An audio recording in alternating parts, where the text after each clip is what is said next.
Chaque été, pendant nos vacances, nous croisons tous ces vendeurs de bord de route qui proposent leurs produits du terroir. Les produits sont très frais, très bons et c'est en général des produits qui viennent de Provence. Est-ce toujours le cas? Pour le savoir, les inspecteurs de la répression des fraudes multiplient les contrôles. Aujourd'hui, direction cette petite cabane, située dans une zone de Provence très touristique. Jean-Luc Gomis, 51 ans, et son collègue Christophe, 32 ans, sont des inspecteurs de Marseille. Durant l'été, ils surveillent de près l'activité de ces vendeurs saisonniers. Bonjour madame, c'est le service de répression des fraudes. Dans cette boutique, on affiche fièrement l'origine des produits. La mention Provence est indiquée partout. Un argument commercial qui semble avoir beaucoup de succès auprès de la clientèle. Votre critère de choix, c'est la Provence. D'accord. Donc vous êtes prêt à mettre le prix, mais vous voulez des produits locaux. Ça. Pour savoir si la commerçante vend bien des produits de la région, Jean-Luc et Christophe se rendent dans l'arrière-boutique avec une idée bien précise. Ce qui est intéressant, c'est de consulter les étiquettes qui mentionnent effectivement que ce sont des tomates de Provence, on a le nom du producteur, il y a un code. Jusqu'ici, rien d'anormal. Mais les enquêteurs sont intrigués par cette porte close. Alors ils demandent à la propriétaire de leur en ouvrir l'accès. On ne voulait pas forcer parce qu'on ne voulait pas la casser. Non, c'est... Ah ouais, mais ça vous savez faire mieux que nous. Ah ouais, ça vous savez faire mieux que nous. Voilà. Enfin limiers, Jean-Luc et Christophe ont l'habitude de fouiller. Et ils font régulièrement de drôles de découvertes. Donc là, on voit que Espagne, Spain. Ici, on a un colis qui vient d'Italie, Sicile. Origine produit du Maroc et qui était indiqué Provence. Italie, Espagne, Maroc, il semblerait que la propriétaire de cette boutique ait une notion très large de la Provence. Face aux enquêteurs, elle tente de se justifier. Il n'y en a pas d'autres parce qu'après, on va le voir de toute façon. Hein. C'est entre nous, hein, on se le dit. Voilà, on se le dit, là, on est à l'abri des consommateurs. À court d'arguments, la commerçante appelle ses frères à la rescousse. C'est à peine ça gagne sa vie, la petite. Franchement, je vous dis la vérité. Nous, on essaye de l'aider, un peu de la pousser. Ouais, non, mais on voit que c'est bien. Voilà, on essaye vraiment de l'aider. Après, on est en famille, comme on vous dit. Regardez mon frère d'où il sort des champs. On est fatigué. Après, ça peut arriver qu'il y ait un petit peu des erreurs. On va corriger ces erreurs-là, mais laissez-nous une chance. C'est la première fois qu'on se fait contrôler. Attendez, monsieur, s'il vous plaît. La première fois qu'on se fait contrôler, il faut au moins être indulgent avec nous. Mais les deux hommes ont beau faire, Jean-Luc et Christophe se montrent inflexibles. Vous êtes là pour les mauvais points. Non, mais c'est pas ça. Si on veut vous faire avancer aussi vers le bon chemin, on n'est pas là. Si c'est pour vous dire ça va bien, et qu'on ne vous dit pas ce qui va pas, ça sert à rien. L'aîné de la fratrie semble avoir compris que sa sœur allait écoper d'une belle amende. Il préfère quitter la pièce. Non, il faut pas vous emballer. Pourquoi vous emballez? Petite sœur, attendez où? Vous allez mettre une amende, ça va pas. Et monsieur. Ouais, faut pas s'emballer. Ouais. Pour avoir menti sur la provenance de certains primeurs vendus dans sa boutique, cette commerçante risque une amende de 4 500 € et 2 ans d'emprisonnement. La procédure est toujours en cours. Et vous allez voir que pendant les vacances d'été, les pièges à touristes sont nombreux, avec parfois de gros préjudices pour les victimes. Avec près de 85 millions de visiteurs chaque année, la France reste la première destination touristique mondiale. Une influence qui pousse certains professionnels à enfreindre la loi. C'est pas un produit qui est fabriqué ici. Moi je suis en règle, je risque rien. Voilà, j'ai des factures de tout, il n'y a pas de problème. Attirés par l'appât du gain, certains vendeurs de marchés et de foires sont prêts à tous les mensonges. La réalité, madame, c'est que quand on est arrivé, vous nous avez dit que vous aviez un moulin et que c'était de l'huile de France. Il n'y a pas d'olive de France dedans. Dans la restauration, les inspecteurs de la répression des fraudes mènent une bataille acharnée contre ceux qui ne respectent rien. Vous allez le jeter. Ou ceux qui préparent leurs plats dans des conditions d'hygiène déplorables. Il y a une souris là dans le piège. Donc vous avez des souris quand même. Vous en avez beaucoup, monsieur? Non, écoutez, c'est la deuxième que je vois. À Paris, pour lutter contre les arnaques aux touristes, les forces de l'ordre ont créé une unité spéciale. Tournez-vous, monsieur, sortez la main des poches. Les policiers de l'unité de sécurisation touristique font la chasse aux joueurs de bonneteau qui dépouillent les touristes sans aucun scrupule. Oui, 150 boules. Ils organisent aussi des opérations anti-vendeurs à la sauvette, des interventions délicates où la situation peut très vite déraper. Tout à l'heure, à 14h, on a vu un CRS de blessé. Il a reçu un coup de tour Eiffel sur la tête. L'autre inquiétude des policiers, c'est la prolifération anarchique des tuk-tuk roumains qui escroquent les vacanciers. Quoi? 50 € par personne? Oui. Vous venez juste de nous dire 40 € là. Dans le sud de la France, ce sont les arnaques à la location saisonnière qui font des ravages. Et les victimes se comptent par milliers. Depuis 2012, chaque été, on a les mêmes scènes, et des personnes qui arrivent, qui se sont fait arnaquer. Locataire ou propriétaire, personne n'est à l'abri de ces bandes organisées capables d'usurper n'importe quelle identité. L'escroc a envoyé une photocopie d'un passeport à mon nom, mais qui n'est pas du tout le mien. Nous découvrirons aussi la face cachée du marché du nougat, où tous les coups sont permis pour gagner beaucoup d'argent en très peu de temps. Moi j'ai un pote qui fait du nougat sur une semaine, il fait 10-15 000 euros de chiffre. Enfin, nous nous envolerons pour la Chine, au royaume mondial de la copie. Ma spécialité, c'est de gagner de l'argent. Un voyage insolite qui nous emmènera dans un lieu reculé en pleine campagne, où sont peintes en secret des centaines de copies de tableaux originaux, avec pour seule destination Montmartre. Au cœur de l'été, les inspecteurs de la répression des fraudes sont sur le pied de guerre. Dans leur collimateur, les nombreux restaurants qui servent à manger aux touristes. Pour certains professionnels, c'est toute une saison qui se joue en seulement quelques mois. Alors chaque restaurateur y va de sa petite formule pour attirer les passants. Nous retrouvons Jean-Luc et Christophe à Aix-en-Provence, une ville située à 30 km de Marseille. Aujourd'hui, ils se rendent sur la place des Quarts d'Heure, l'un des axes touristiques les plus fréquentés de la ville. Aix-en-Provence est une ville qui accueille des centaines de milliers de visiteurs. Donc cet afflux touristique représente forcément une manne financière pour de nombreux professionnels. Certains seraient peut-être tentés de s'affranchir de certaines règles d'hygiène et de loyauté pour assurer une saison confortable. Les cartes des restaurants sont le premier contact avec le client. Un outil précieux pour les inspecteurs de la répression des fraudes qui scrutent minutieusement toutes les mentions indiquées. Et après quelques minutes de marche, Jean-Luc et son collègue sont intrigués par une pancarte. Là, il y a une allégation qui est quand même qui est faite pour valoriser en fait les préparations qui sont servies dans cet établissement. Tous nos produits sont frais, cuisinés sur place par le chef tous les matins. Donc, voilà, et donc ça s'était mis judicieusement placé à l'angle d'une rue. Vous voyez, c'est une rue qui est très fréquentée. Donc on va les contrôler. Bonjour messieurs, dames. C'est les services de la répression des fraudes. C'est vous le chef de cuisine? Oui, patron. À l'extérieur, on a vu des allégations. Produits frais. Ouais. Tout est fait maison. Chaque matin. Tout à fait. Sur place. C'est ça. Tout est fait maison. Non, j'ai 2% de congelés qui sont méga en bas, c'est la pâte feuilletée. Ah, donc là, par contre, c'est pas indiqué. Donc ça, Allez, on va aller voir. Contrairement à ce qui est indiqué sur la carte, certains des produits servis dans ce restaurant sont congelés. Un premier petit mensonge qui est loin d'être le dernier. Ça, c'est un tartare de tomates que j'achète. Vous l'achetez, ça? Ouais. Alors ça, c'est pas... Vous l'achetez comment? En boîte. Ah ouais, donc c'est pas du fait maison, ça. Ah, ok, d'accord. Ah, oui. Les inspecteurs découvrent aussi le tartare provençal du chef. Bien emballé dans sa boîte en plastique, le restaurateur commence à être fébrile. On n'est pas sur le produit frais. On n'est pas, en fait, on est sur un produit d'assemblage fait pas par moi, fait par quelqu'un que j'utilise. Que vous utilisez comme étant un produit fait maison. Jean-Luc et Christophe continuent leurs recherches et découvrent des barquettes entières de fromage italien. A priori, aucun souci, à un détail près. Ça, vous mettez du grana padano. Tout à fait. C'est sur votre salade, c'est ce que vous mettez un parmesan sur la carte. Ouais. Ouais, alors le grana padano, c'est pas du parmesan. C'est comme si je vous disais, monsieur, je vous sers du gruyère, je mets gruyère et je sers de l'emmental. C'est pas le même produit. Une tromperie qui permet au restaurateur de faire de belles économies sur le dos de ses clients. Le grana padano coûte 30% moins cher que le parmesan.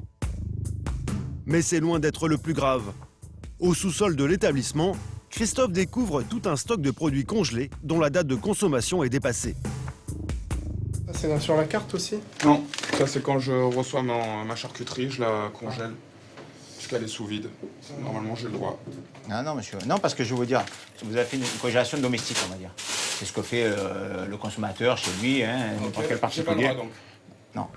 Ce chef cuistot semble ignorer l'une des règles de base de la restauration.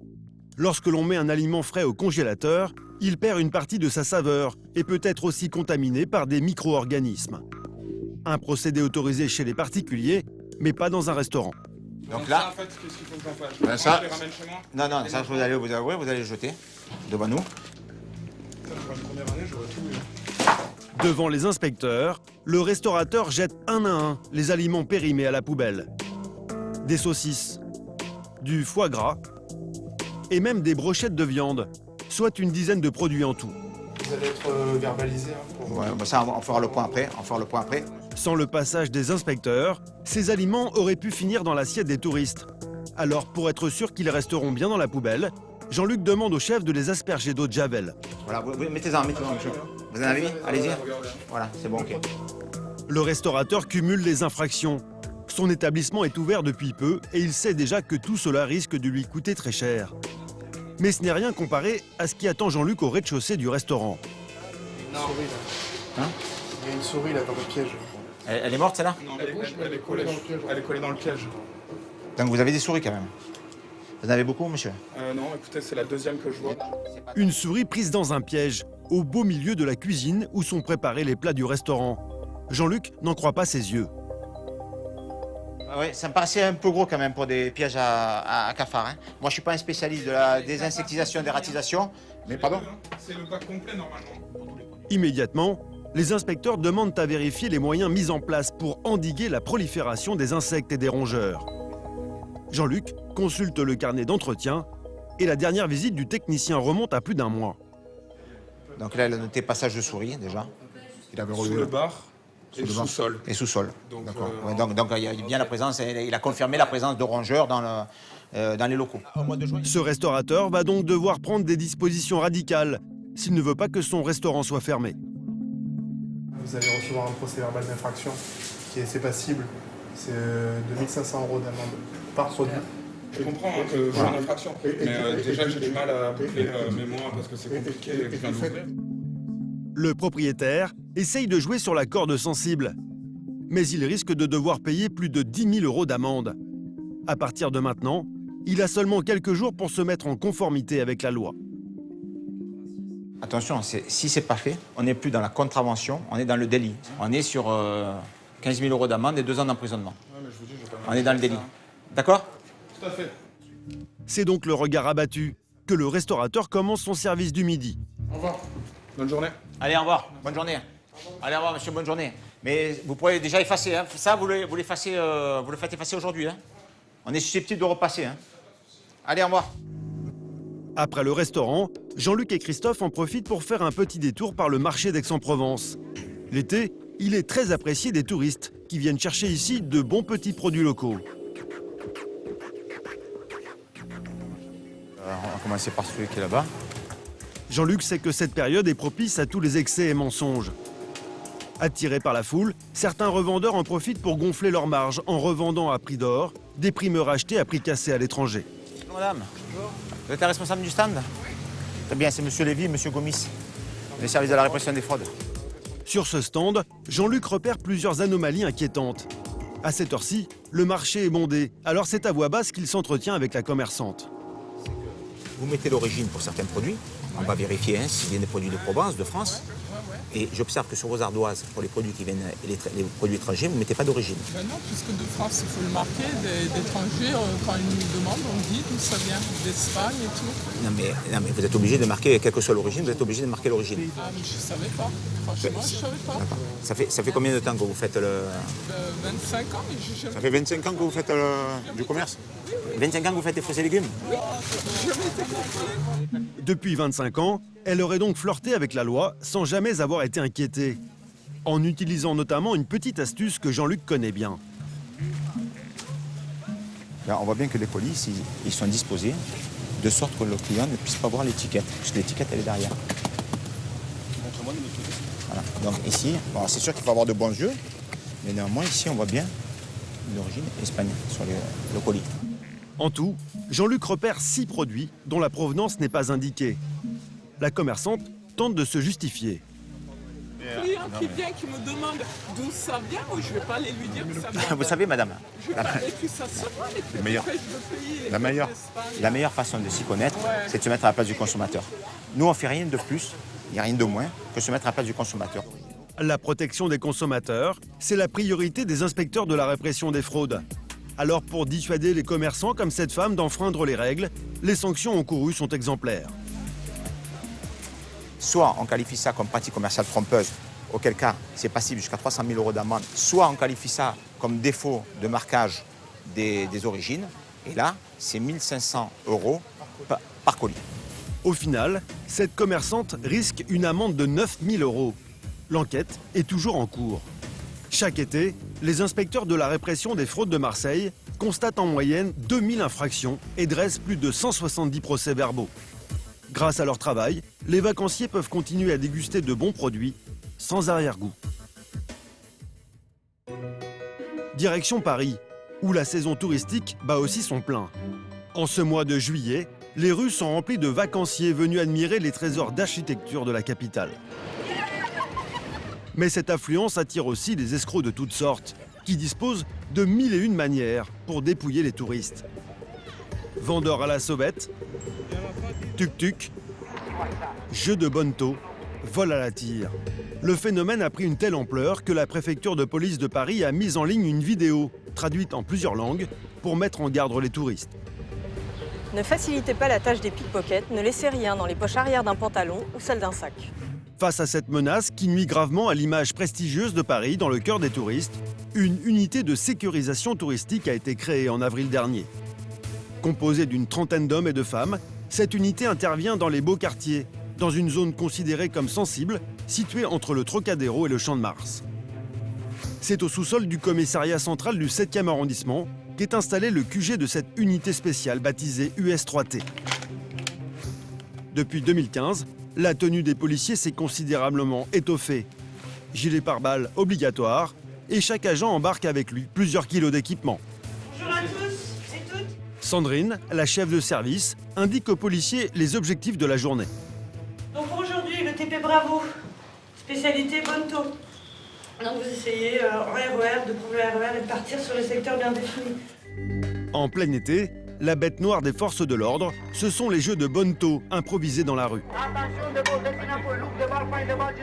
Le principe est simple, un manipulateur cache une balle parmi 3 cônes et demande aux touristes s'ils veulent tenter de la retrouver. Pour les inciter à jouer, des complices se font passer pour de vrais joueurs et gagnent à tous les coups. Un attroupement finit par attirer les touristes, comme sur cette autre table de jeu. Ce Hollandais sur la gauche de l'image finit par tenter sa chance et perd son argent. Avec une mise de départ à 50 €, l'arnaque est rentable. Notre touriste hollandais s'en mord déjà les doigts. Vous venez de perdre 50 €? Oui, c'est vrai, mais ma femme n'est pas au courant. Orchestrés par des bandes organisées venues des pays de l'Est, les jeux de bonneteau permettent aux réseaux mafieux qui les contrôlent de gagner plusieurs milliers d'euros en une seule journée. Une fois leur briefing terminé, les policiers de l'unité de sécurisation touristique quittent le commissariat. Contrairement à leurs collègues, ils laissent leur voiture au garage et empruntent le métro. Pour Jordan, 27 ans, et ses collègues, c'est le meilleur moyen de passer inaperçu. Ils sont très bien organisés. Ils sont avec les téléphones, les oreillettes, un peu comme nous, quoi. En fait, ils fonctionnent comme nous. Celui qui a la meilleure stratégie qui gagne, quoi, entre guillemets. En policier expérimenté, Jordan connaît déjà les endroits où les escrocs sont susceptibles de s'installer. Donc là, c'est ce qu'on appelle la promenade de l'Australie, ici, juste en face. Donc il fait tout le quai Branly, jusqu'à la Tour Eiffel. Et en général, tous les choufs, tous les guetteurs de bonneteau se mettent dans cette allée-là. Après quelques minutes d'observation, les policiers identifient un homme au comportement pour le moins surprenant. T'as vu le mec avec sa veste bleue, là? Ça regarde partout, là. Ouais, c'est en train de chauffer, là. Jordan et ses collègues pensent avoir repéré un guetteur caché derrière les buissons. Rapidement, ils identifient le reste de la bande, qui serait composée en tout de 6 individus. Ah, là, on les voit bien. Là. On a l'équipe entière avec l'ancien, le mec avec sa veste en cuir, les 3 meufs. Et bingo, on est sur du bonneteau, là. À peine installés, les joueurs de bonneteau décident pourtant de lever le camp. Et ils bougent tous, là. Ah, ils vont traverser. Jordan commence à se demander si leur présence n'a pas été repérée. Alors, pour ne pas perdre leurs traces, le policier contacte par radio ses collègues à vélo pour qu'ils les prennent en filature. On s'est positionné sur le quai Branly face à la promenade de l'Australie en direction de la Tour Eiffel. Après quelques minutes, Jordan reçoit la confirmation que les joueurs de bonneteau se sont installés à quelques centaines de mètres de leur position. Bon, on se décide les mecs, on fait quoi? On prend une bagnole? Il faut trouver une attente. Tiens, arrête le bleu marine là. Pour se rendre sur place, les policiers demandent à une voiture civile de bien vouloir les emmener. Bonjour, c'est la police, monsieur. Ça vous dérange pas de nous prendre pour nous déposer jusqu'à Branly? Parce que on doit aller voir des gens. Non, mais restez dedans. Non, restez, c'est vous qui conduisez. Juste, on monte avec vous. Quand je vous dirai de vous arrêter, il faudra vous arrêter tout de suite. Hein. Ok. Le monsieur il va nous déposer en fait où il y aurait les joueurs de Bonto. Et bah, ça nous permettrait d'éventuellement de voir en flag la table et d'intervenir et de pouvoir interpeller ces gens-là directement. C'est bon. Mets-toi à droite, mets-toi à droite. Ok. Ouais, à droite, ouais, je vais vous dire, monsieur. Et dès que je vous dis stop, c'est stop. Hein. Les policiers se rapprochent et identifient rapidement les escrocs présumés qu'ils avaient aperçus quelques minutes plus tôt. En noir, chemise rose. Cours, cours, cours, cours, cours, cours. Le top action est donné. Police, tu bouges pas! Tu bouges pas, toi aussi, tu viens là. Surpris par la rapidité d'action des forces de l'ordre, les joueurs n'offrent aucune résistance. Restez avec eux, je vois s'il y a des victimes. Jordan se dirige vers les passants pour savoir si l'un d'entre eux vient de jouer une somme d'argent. Non, vous avez joué? You play? No? Ok.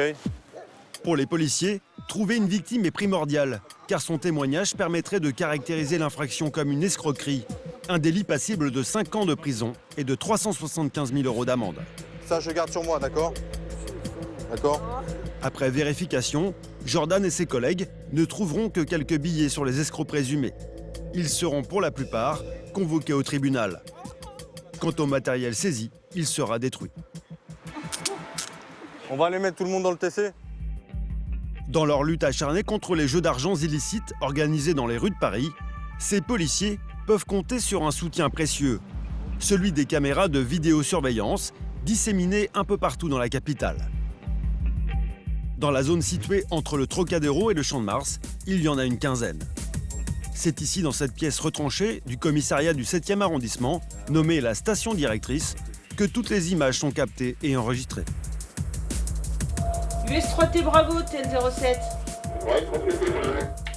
Grâce à un joystick, chaque opérateur de la station peut orienter les caméras à sa guise. Dotées d'un zoom, elles permettent aux policiers comme Sandrine de détecter rapidement la moindre anomalie. Donc là, on va avoir un individu là, qui va commencer à s'installer. Hein, il se baisse, il s'installe, il met ses petits gobelets, tout ça. Sandrine a repéré une table de Bonto sur le pont d'Iéna qui enjambe la Seine face à la Tour Eiffel. Elle prévient Jordan. Tu vas avoir donc le manipulateur qui s'est installé, celui d'avant qui est installé aussi mais qui se met en guetteur. Ouais, ouais. Donc ça va être toute la table de Bonto. D'accord, ok. Ça vous apporte quoi le travail de la vidéosurveillance comme ça? C'est nos yeux quand nous on est sur le terrain, donc ils peuvent nous apporter les directions de fuite, des victimes, les descriptions des individus, voilà, ils peuvent tout voir par rapport aux caméras, donc pour nous c'est super important. Là on va pouvoir reconnaître tout de suite à l'instant T les individus qu'on a pu voir sur la vidéosurveillance, donc au niveau des descriptions, tout de suite ça va nous taper à l'œil. Pas une minute à perdre, Jordan part avec son équipe en direction des escrocs présumés. Une fois sur place, les policiers vont recevoir un appel radio déterminant qui va déclencher l'interpellation. On a des victimes, hein, donc touristes qui sont en train de jouer, donc 2 hommes, hein, dont un vêtu d'un blouson bleu turquoise. Cette fois, Jordan compte bien identifier des victimes de jeux de Bonto afin de mettre hors d'état de nuire la bande d'escrocs présumés. Là, la moto.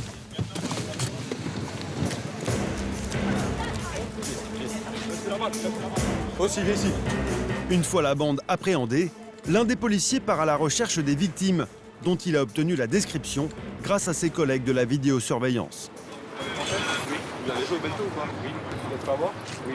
Oui, 150 voilà, bon, on vient de les arrêter, donc vous avez mis avec nous, vous avez déposé plainte, comme ça vous avez pas. Ouais, je vous annonce interpellation de 6 joueurs de Bonto avec 3 victimes. Mission accomplie pour les policiers. Le joueur de Bonto et ses complices semblent résignés. Ils vont devoir maintenant s'expliquer au commissariat. L'un après l'autre, les différents membres de cette bande organisée présumée vont être fouillés puis entendus par les forces de l'ordre. Allez, asseyez-vous là-bas, là. Là. Malgré les faits qui lui sont reprochés, cette femme située sur la droite de l'image tente de minimiser la gravité de ses actes. Personne ne l'a pas forcé. C'est eux qui ont choisi de jouer.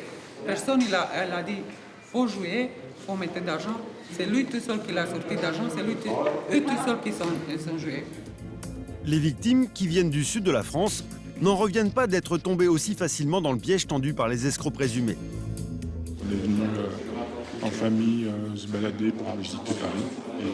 On a vu donc ce jeu sur le bord du pont. Il y a des gens qui gagnaient, on pensait que c'était faisable. On est tenté, quoi. On se dit mais les autres y arrivent, pourquoi nous on n'y arriverait pas? Donc on joue, sauf que ceux qui y arrivent, ce sont les complices. On a misé, donc c'était des mises de 50 €. Et chaque fois qu'on retournait le gobelet, la boule n'était jamais là. Finalement, on n'a jamais gagné. Montant du préjudice pour ces touristes, 150 €. Le début de leur petit week-end en famille est définitivement gâché. Allez, vous venez avec moi? Pour avoir escroqué des touristes avec un jeu d'argent illicite, certains membres de la bande ont été raccompagnés à la frontière avec interdiction de revenir sur le territoire. Les autres, déférés devant un juge d'instruction. Une victoire que les policiers n'ont pas vraiment le temps de savourer, car ici les interventions s'enchaînent et ne se ressemblent pas. Jordan et son équipe viennent d'être appelés en renfort pour évacuer un attroupement de vendeurs à la sauvette au comportement violent. Posez vos vélos, parce que ça risque de... À 2 pas de la Tour Eiffel, Jordan retrouve les policiers déjà présents sur place. La situation est tendue, face à eux, une trentaine d'hommes. Ils se sentent beaucoup plus forts ensemble. Regarde, tu peux voir, il y en a qui ont fait des doigts d'honneur là. Celui avec sa veste rouge à carreaux. Jordan et ses collègues entourent le groupe d'hommes et les poussent à l'extérieur du périmètre.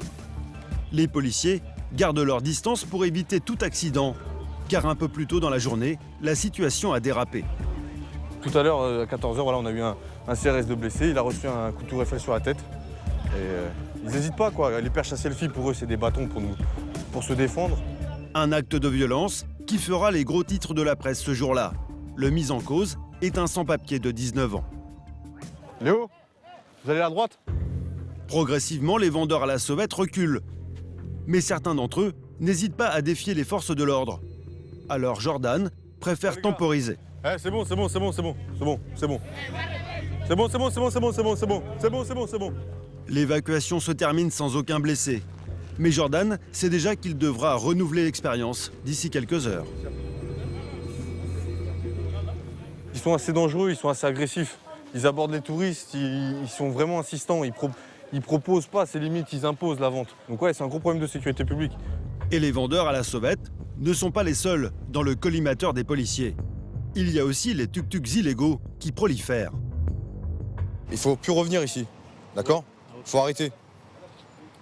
D'accord? J'ai compris. Il faut pas stationner ici. Là, qu'est-ce qu'on fait après? Eh ben rien, soit vous devenez légaux et vous faites ce qu'il faut, ou soit rien du tout. Installés un peu partout dans la capitale, ces véhicules non homologués transportent des touristes bien souvent inconscients du danger. Car la plupart de ces engins ne sont pas assurés. En cas d'accident, les passagers ne sont pas couverts. Jordan dissuade donc ses tuk-tuks de stationner aux abords de la Tour Eiffel. Va falloir y aller et pas rester ici. D'accord? D'accord. Comme d'habitude? Oui. On part? Prends le tuk-tuk et tu pars.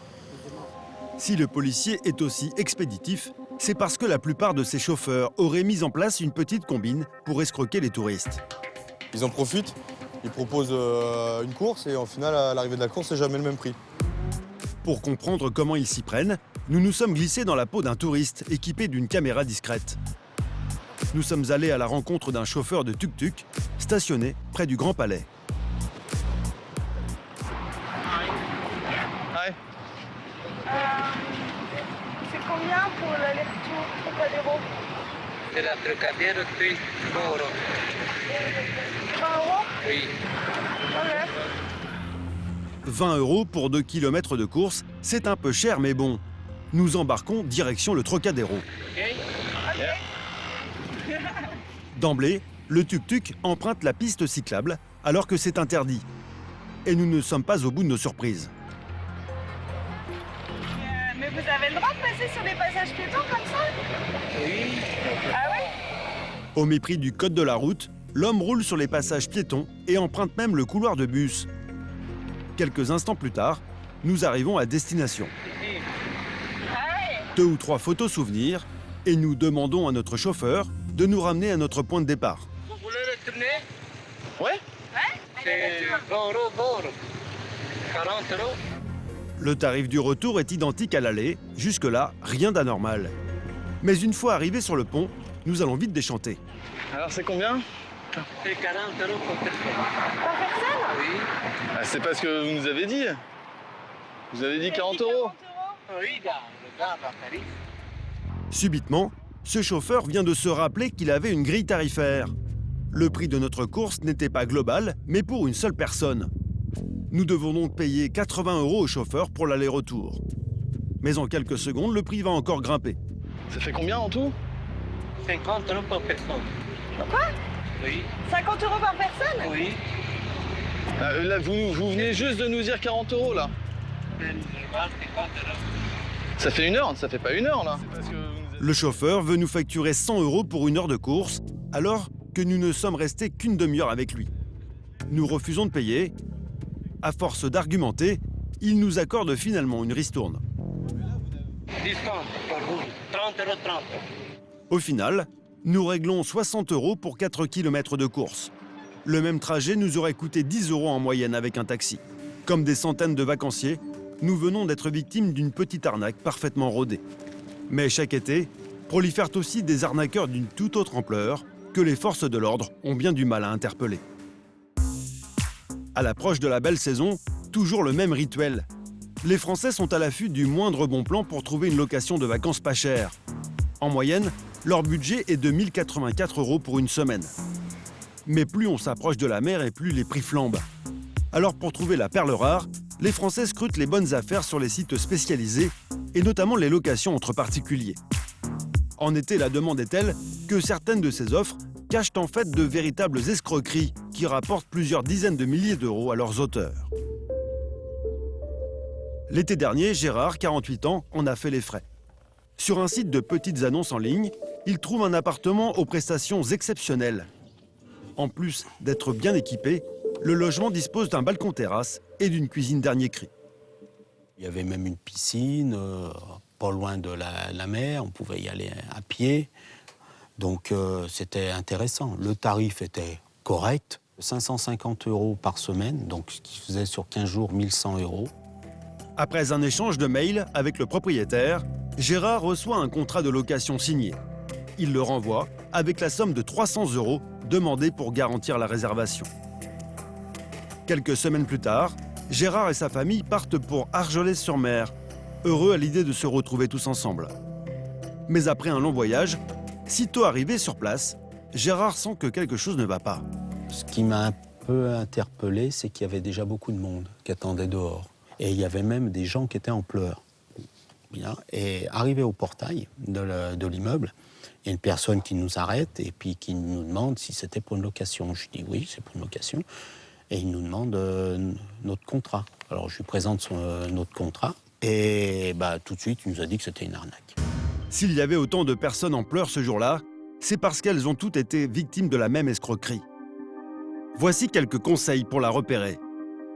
L'escroc commence en général par choisir une annonce alléchante et se fait passer pour un client intéressé auprès du propriétaire. Il obtient ainsi un contrat de location avec toutes les informations. Avec ce document, il va créer une fausse annonce. Attention donc, même lorsque vous recevez un contrat en bonne et due forme, ce n'est jamais une garantie. Avant de signer, il est recommandé de faire sa petite enquête. En vérifiant par exemple que le descriptif et les photos du logement proposé à la location n'apparaissent pas dans plusieurs annonces, ce qui est souvent le signe d'une offre frauduleuse. Car les escrocs louent un bien qui ne leur appartient pas à plusieurs personnes en même temps et demandent un acompte. Dans le cas de Gérard, 300 € se sont volatilisés dans la nature. Mais pour d'autres qui avaient versé la totalité, le préjudice dépassait les 1 000 €. Il y a des familles qui descendaient du nord avec des enfants en bas âge. Et c'était ces gens-là qui étaient en pleurs. Eux, ils se retrouvaient sans rien. Ça fait mal, quoi. Enfin, on en veut à la personne. Ce jour-là, Gérard se retrouve à la rue, à 600 km de chez lui. Pour ne pas gâcher complètement ses vacances, il finira par trouver un logement de dernière minute situé à la montagne, à 2 heures de la plage. Les baignades, ce sera pour une autre fois. En allant à la gendarmerie, il découvre l'ampleur de l'escroquerie dont il a été victime. Quand je suis allé porter plainte à la gendarmerie, j'ai discuté avec le gendarme, et ils en étaient dans à peu près 70 plaintes pour cet appartement-là. Après enquête, les gendarmes ont recensé 100 victimes dans cette escroquerie particulièrement lucrative, qui aurait rapporté plus de 30 000 € à son auteur, toujours en fuite. La ville d'Argelès-sur-Mer n'est cependant pas une exception. Dans la région, le nombre de communes touchées par ce phénomène inquiétant ne cesse de grandir chaque année. François David, journaliste dans une radio locale, a traité plusieurs de ces affaires au mode opératoire similaire. C'est devenu un sujet récurrent. C'est-à-dire ça fait partie des sujets qu'on va maintenant traiter tous les étés. La première affaire pour nous, c'était 2012, où pour la première fois, on a vu arriver comme ça des dizaines de personnes devant la même maison qui s'étaient fait arnaquer. Et depuis 2012, chaque été, on a les mêmes scènes, au mois de juillet, au mois d'août, voilà, des personnes qui arrivent, qui se sont fait arnaquer. Pour les propriétaires aussi, les arnaques à la location saisonnière sont devenues une vraie source d'inquiétude. À Mimizan, dans les Landes, Yvan Alquier en garde un souvenir amer. On arrive à la villa donc, qui a été l'objet de l'escroquerie l'été dernier. Donc voilà, c'est une villa, là on est à 500 mètres de l'océan. Je ne sais pas si vous entendez, mais on entend le bruit des vagues. J'ai eu le plaisir d'accueillir pendant de nombreuses années des gens qui venaient en vacances ici et qui étaient d'une manière générale très contents de leur séjour. Dans cette affaire, l'escroc est allé encore plus loin dans la tromperie. Pour attirer toujours plus de monde, il n'a pas hésité à usurper l'identité d'Yvan. L'escroc a envoyé une photocopie d'un passeport à mon nom, mais qui n'est pas du tout le mien, puisque on voit bien que la photo qui est sur ce passeport, ce n'est pas la mienne, mais c'est donc la même identité qui apparaît sur les faux contrats, où c'est bien mon nom, mon prénom. Par contre, la date de naissance, le lieu de naissance ne sont pas les mêmes. Dès qu'Yvan prend connaissance de l'escroquerie, il s'empresse de contacter le site qui héberge la fausse annonce. Le propriétaire pense alors que tout rentrera dans l'ordre rapidement.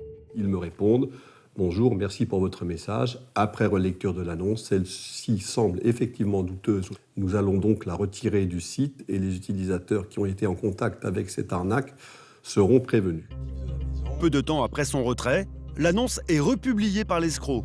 Un long combat commence alors entre le propriétaire et l'auteur de l'arnaque. Ça, c'est un petit exemple des parutions qui se sont réitérées tout entre le mois de février et le mois de juin. Sachant que dans le meilleur des cas, Le Bon Coin retirait l'annonce quelques heures après. Dans certains cas, il la retirait que 3-4 jours après. Durant 5 mois, Yvan va être submergé d'appels, car l'escroc n'a pas changé le numéro de téléphone sur la fausse annonce. À l'autre bout du fil, Yvan se retrouve face à des locataires en pleurs ou mécontents dont il ne connaît pas l'existence. Une pression permanente qui le conduira à se séparer de sa maison. Pour moi, il y a de la part de Bon Coin, au minimum, une négligence qui, malheureusement, a des conséquences fâcheuses pour toutes les personnes qui ont été escroquées. Face à cette absence de réaction, nous avons souhaité connaître la position des responsables du site. Voici leur réponse, obtenue par mail. Nous ne communiquons pas de chiffres, mais le nombre de réclamations est infime actuellement.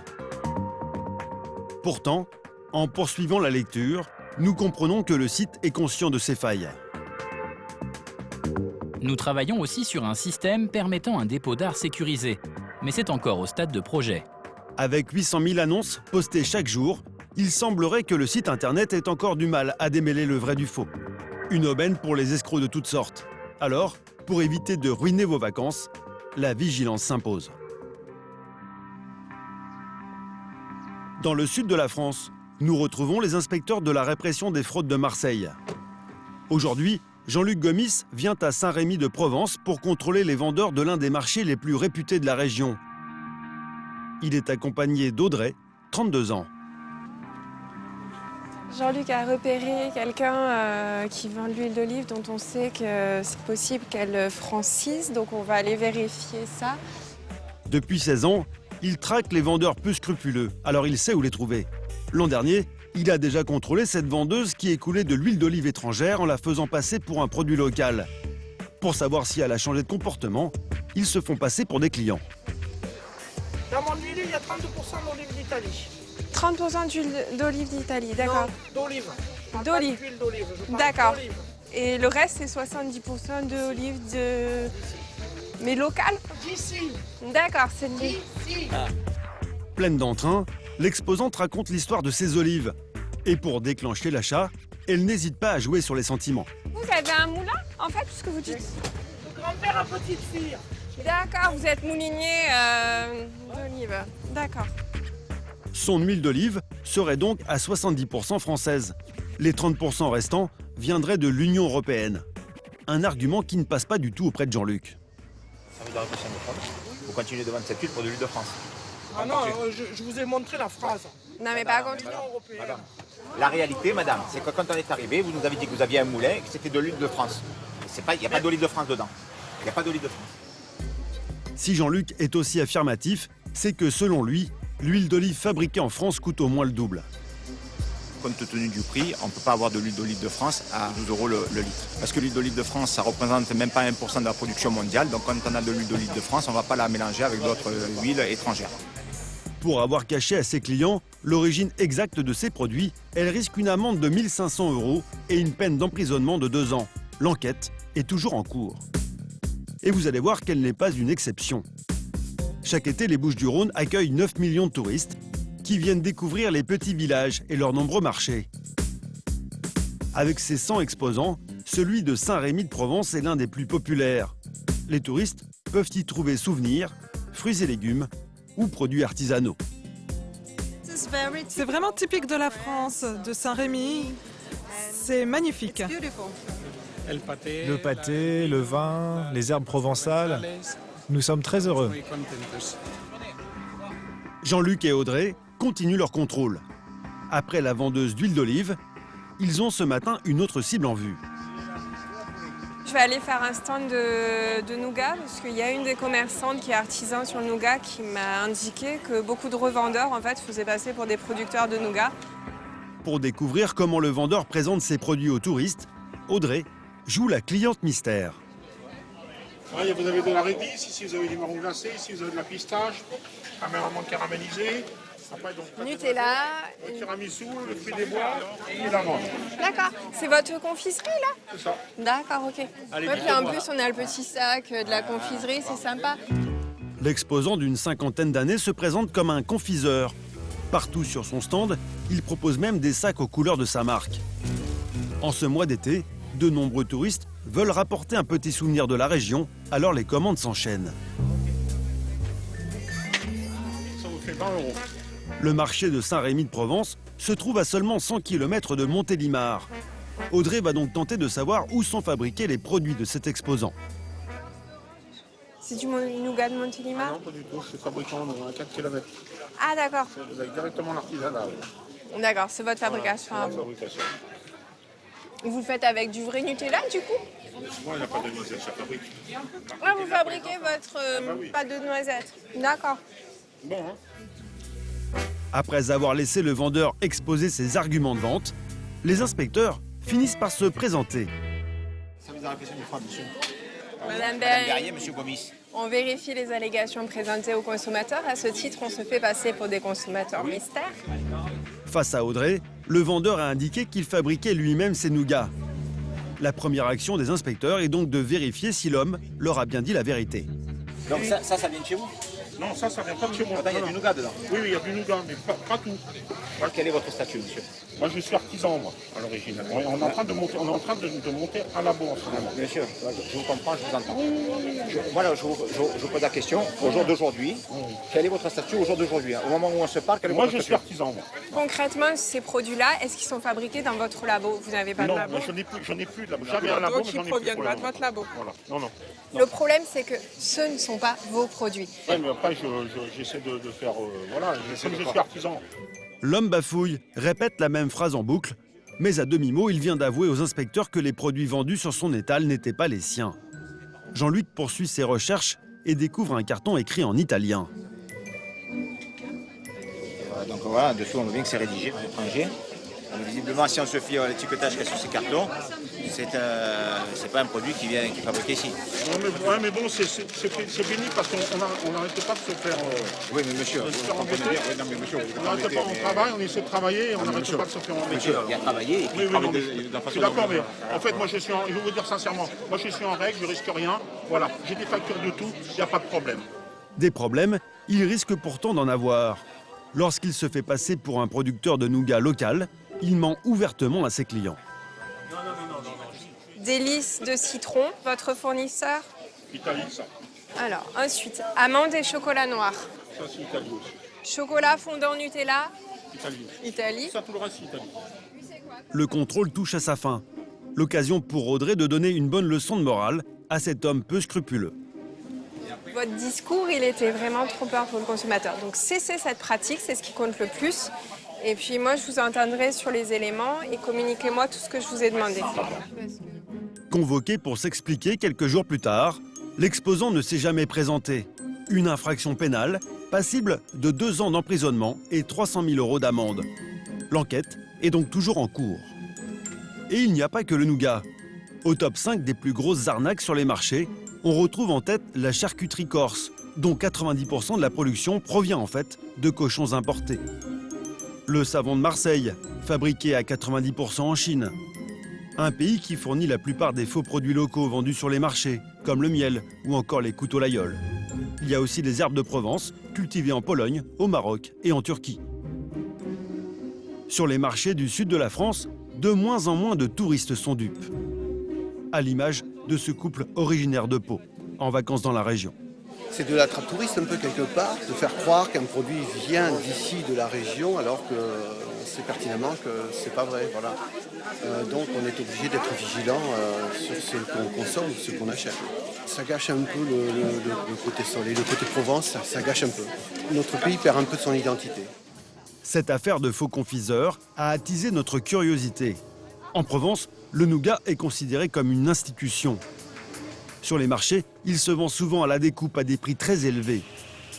Chez notre revendeur, il est proposé à près de 6 € les 100 grammes. Mais combien vaut réellement le nougat vendu par cet homme? Comment les vacanciers peuvent-ils l'acheter sans se faire arnaquer? Nous avons décidé de mener l'enquête. Grâce aux documents saisis lors du contrôle, nous avons retrouvé la trace du fournisseur du vendeur. Il s'agit d'une fabrique italienne qui vend son nougat à la découpe. En poursuivant nos recherches, nous trouvons un importateur de ces produits en France. Sur Internet, ils se vantent de vendre un nougat italien bien meilleur que celui de Montélimar. Intrigués, nous composons le numéro figurant au bas de l'annonce et nous faisons passer pour un potentiel acheteur. Bonjour. En fait, je vous contacte parce que je suis tombé sur une annonce concernant du nougat. Là, vous mentionnez 85 variétés disponibles. Comment on fait pour savoir les variétés dont vous disposez? Je peux vous envoyer un petit mail. D'accord. Au téléphone, l'homme est méfiant et ne veut pas nous communiquer ses prix. Nous prenons donc rendez-vous avec lui pour le lendemain. Merci. Au revoir.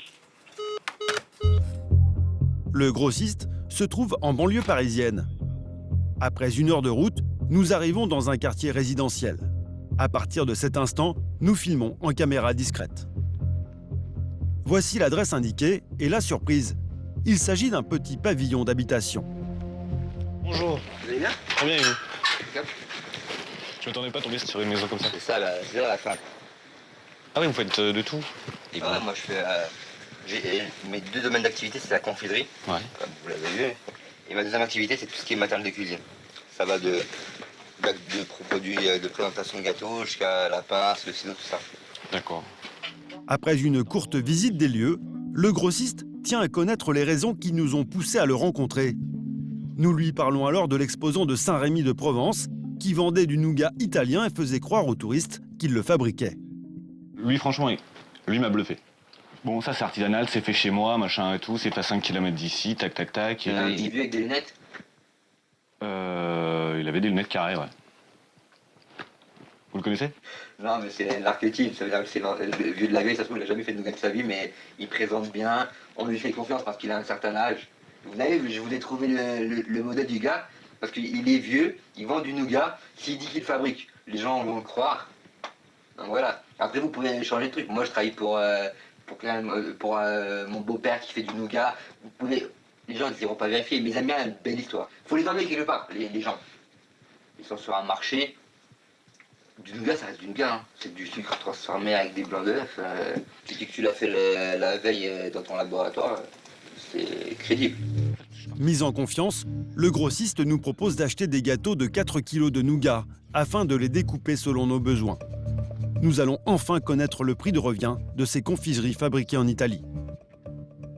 Si je pars sur un gâteau de 4 kilos, avec toi, je peux l'acheter à combien du coup 4 kilos, on va être dans les 50 à peu près. Je suis à 50 €? Ouais, on va... 50 € le gâteau, et je suis obligé... À peu près. Incroyable! Le grossiste vient de nous proposer d'acheter du nougat italien pour 12,50 € le kilo, alors que le vendeur de Saint-Rémy-de-Provence le vendait à 59 € le kilo, soit 5 fois plus cher. Ouais, tu fais de belle marge. Ça fait une marge de 190 € par gâteau. Moi j'ai un pote qui fait de nougat. Sur une semaine, il fait 10-15 000 € de chiffre. L'été? Non, toute l'année. Toute l'année? Ouais, sur des grosses foires, ils peuvent. Après un dernier échange, nous prenons congé avec le grossiste. Merci beaucoup. À l'après-midi là. Merci, à très vite. Ciao. Après un seul rendez-vous, nous avons compris que le commerce du nougat était un véritable business, assurant d'importants revenus à certains revendeurs de foires et marchés. Une situation qui inquiète aujourd'hui les derniers producteurs de nougat français. Des artisans révoltés qui, vous allez le voir, n'ont pas dit leur dernier mot.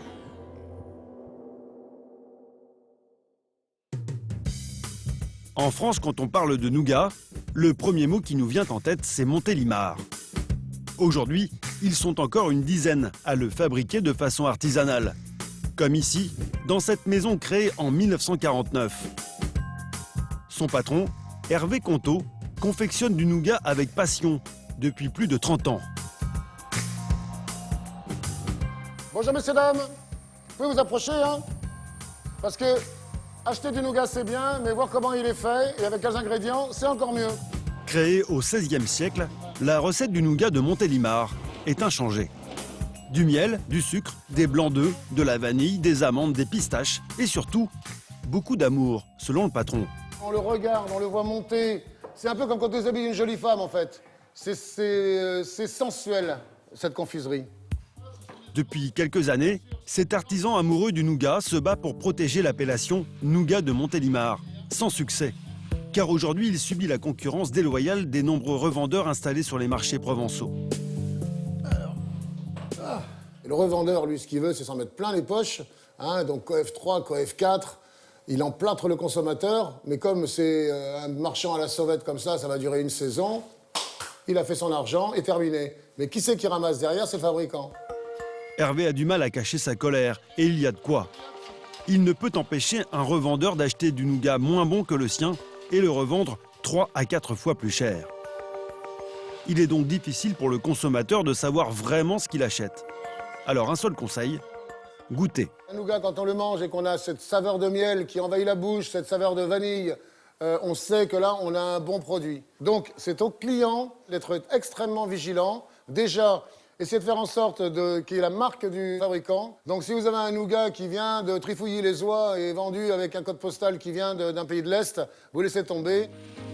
Chaque année, 3500 tonnes de nougat sont produits par les artisans de Montélimar, pour un chiffre d'affaires d'environ 31 millions d'euros. Un marché en pleine expansion qui n'a donc pas fini d'attiser les convoitises, et ce n'est pas le seul. Sur les hauteurs de Paris, Montmartre.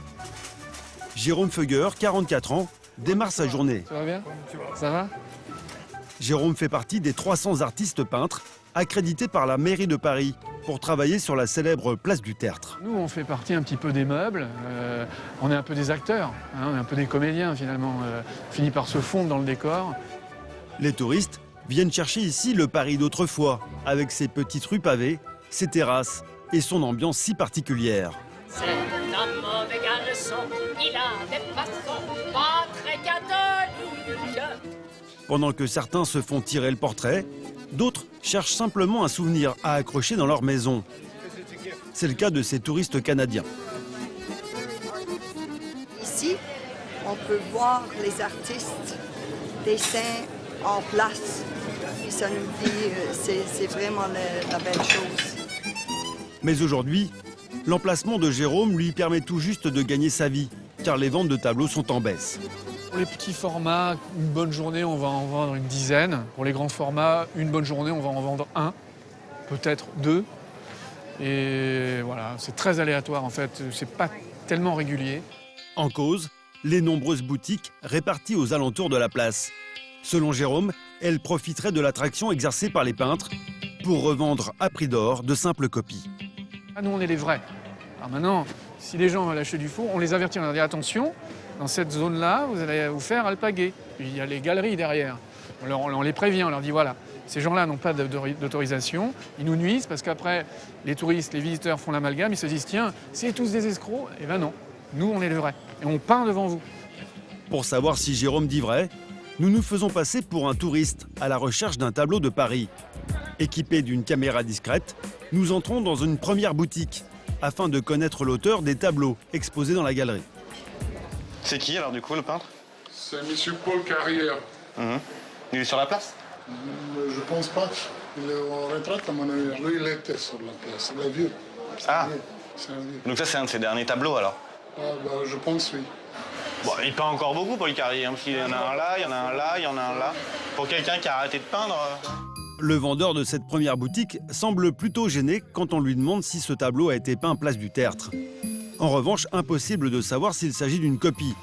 Nous poursuivons donc notre visite dans la boutique d'à côté. Bon travail, hein, c'est original ça. Un bon travail. Ouais, 279 quand même. Hein. J'ai fait 199. 279. J'ai fait 80 € moins cher. 80 € moins cher.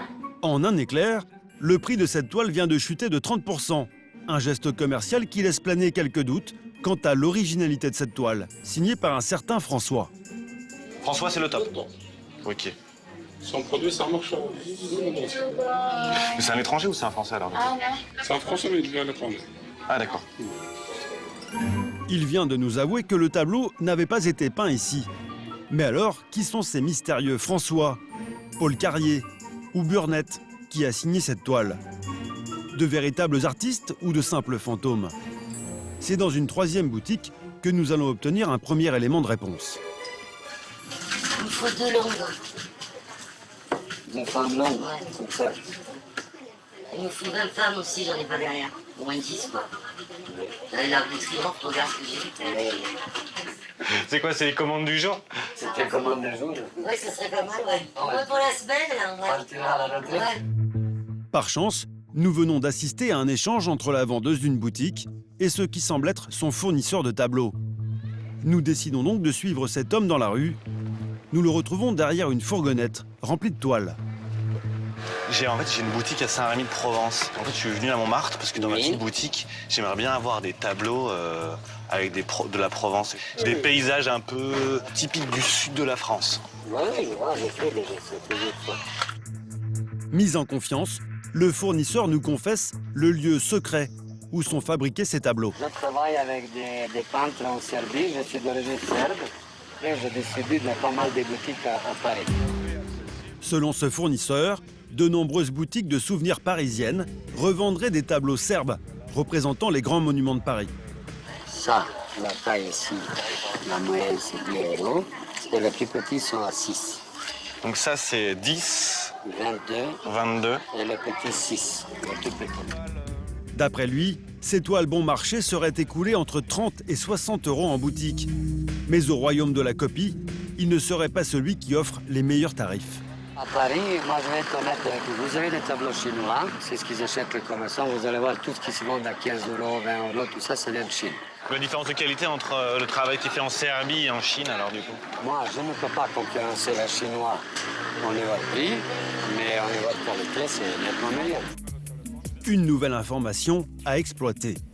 Alors nous retournons à la boutique où nous avions croisé le fournisseur pour tenter d'en savoir plus.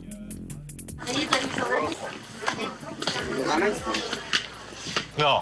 Non. Je vais venir. Non. Ah non, c'est pas moi hier. C'est pas vous hier. La vendeuse de la boutique nous suspecte d'être journaliste. Le fournisseur serbe qui nous a suivis se trouve juste à côté de nous. Nous tentons de désamorcer la situation. Ah non. Le grossiste a repéré notre caméra. Nous quittons précipitamment la boutique. Bien décidés à poursuivre l'enquête, nous allons bientôt découvrir que derrière ces peintres mystérieux se cachent des artistes au profil plutôt inattendu. Sur Internet, nous trouvons le contact d'un grossiste en Chine qui s'est spécialisé dans la reproduction de tableaux parisiens. Il accepte de nous rencontrer. Direction Dafen, au sud-est de la Chine, à 11 heures de vol de la France.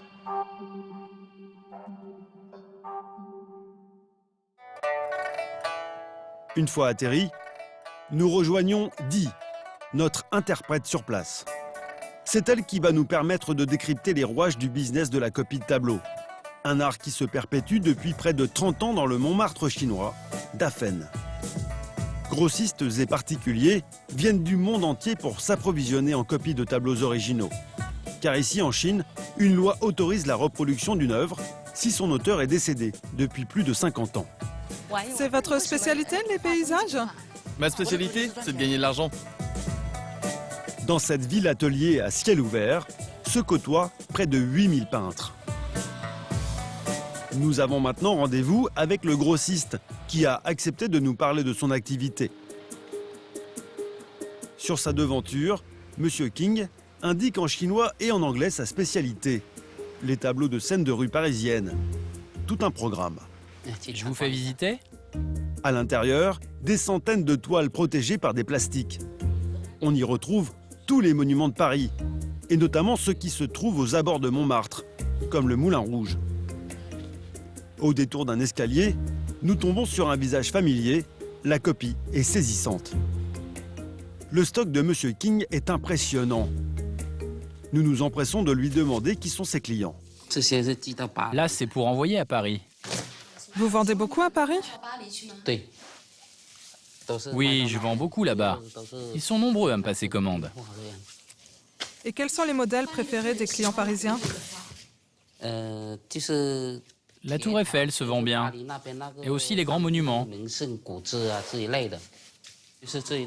modèle, par exemple, se vend très bien. C'est l'Arc de Triomphe. En poursuivant la discussion, nous comprenons que M. King a une vision assez floue de la France. Ça aussi, c'est typique de Paris. Ce sont des champs de lavande. Mais c'est pas vraiment Paris, ça. Si, c'est aussi parisien, la lavande. Il y a beaucoup de fleurs comme celle-là l'été. Vous êtes déjà allé en France? Non, je n'y suis jamais allé. Et vous avez envie d'y aller? Bien sûr que oui, j'aimerais bien y aller, pour visiter.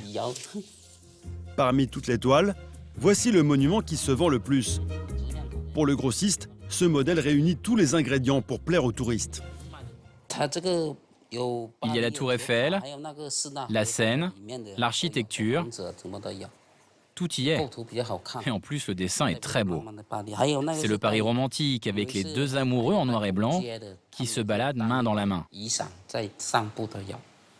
Ce tableau, M. King le vend en moyenne entre 8 et 10 euros. À Montmartre, une toile identique peut atteindre les 100 euros, soit 10 fois plus cher. Nous lui demandons s'il sait que certains revendeurs français font croire à leurs clients qu'ils sont les auteurs de ces peintures.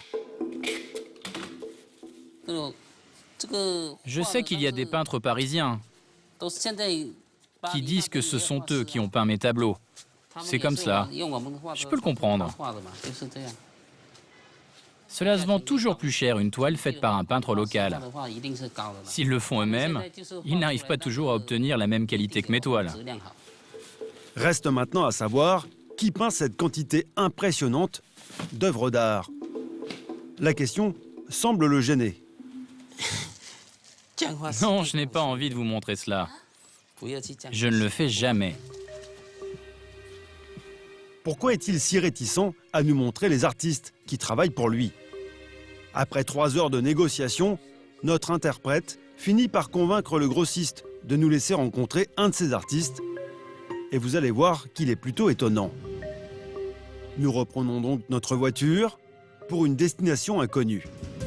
Nous suivons M. King à l'extérieur de la ville pendant plus d'1 heure. Un petit village situé dans la campagne. Ici, pas d'immeubles, mais des maisons vieillies par le temps. Serait-ce ici, au fond de ces impasses, que se cachent les fameux François, Paul Carrier et Burnett de Montmartre? Nous n'allons pas tarder à le savoir. Bonjour.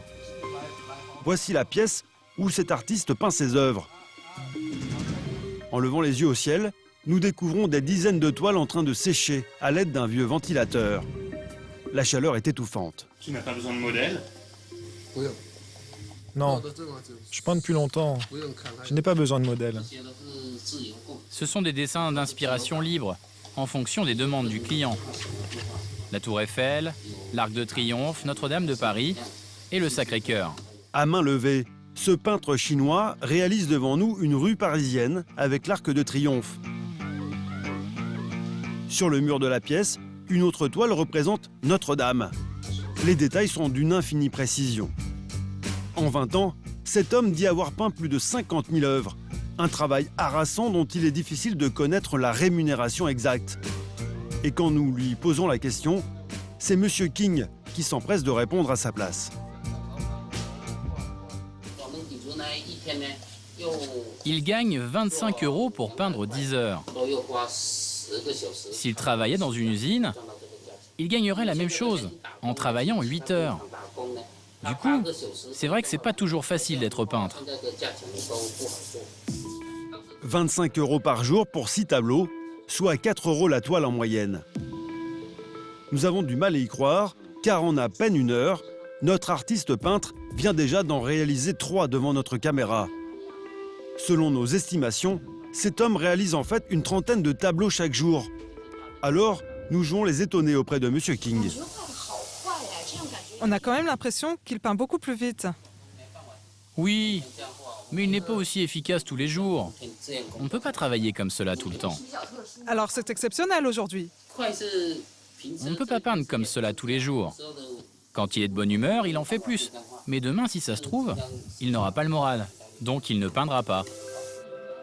En réalité, M. King achèterait ses tableaux moins d'1 € pièce. Mais difficile d'en savoir plus. Reste une question. Qui se cache derrière les célèbres signatures de Montmartre? Lors de notre petit tour des boutiques, nous avions noté toute une liste de noms. Paul Carrier, François ou encore Burnett. Sans nous en douter, nous venons aujourd'hui de faire connaissance avec l'un des peintres les plus réputés de la place du Tertre. Burnett, c'est moi. Ce tableau, signé Burnett, sera livré dans quelques semaines à Paris, dans l'une des nombreuses boutiques de la place du Tertre. Du fin fond de sa campagne chinoise, il ne le sait pas, mais ses œuvres finiront accrochées au mur du salon de touristes venus du monde entier à Montmartre pour rapporter chez eux un petit bout de France.